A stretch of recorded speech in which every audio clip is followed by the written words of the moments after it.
So, a friend reached out to me the other day and said, why don't you make a video talking about how to secure a role in industry?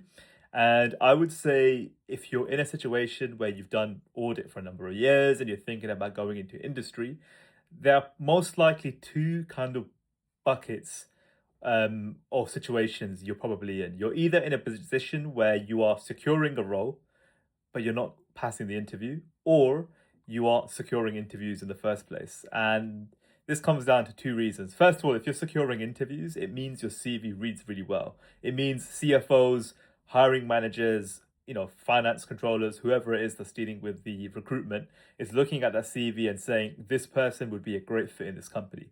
And if you're in that situation and you can't actually then convert that to an offer, it's most likely you need to improve kind of how you're approaching the interviews. And I will make a longer video about this on YouTube. But generally speaking, you need to focus on understanding the role you're going into and showing that you understand what the role kind of entails, because they know you can do the job. If you're a qualified accountant and you've worked for an audit firm for a number of years, they know you have the competency.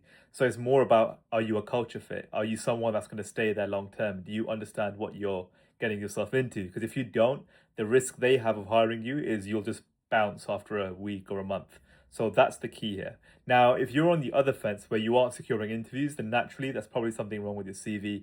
And again, I will make a more detailed video of how to write your CV so that it reads well. But generally speaking, a very quick tip is it shouldn't be generic. It shouldn't say something like, oh, there's fireworks. It shouldn't say something like, I've audited a number of companies, or I worked on FTSE 100 audits, or I dealt with loads of components, managed a team of 30.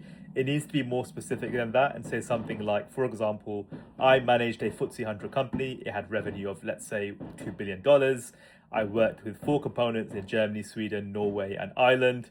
I specifically managed the IFRS 15 technical papers, or I specifically managed a section of revenue. It needs to say exactly what you did so that employers can then ask those questions at the interview and see whether you fit in to the accounting treatments or role at the company you're applying to.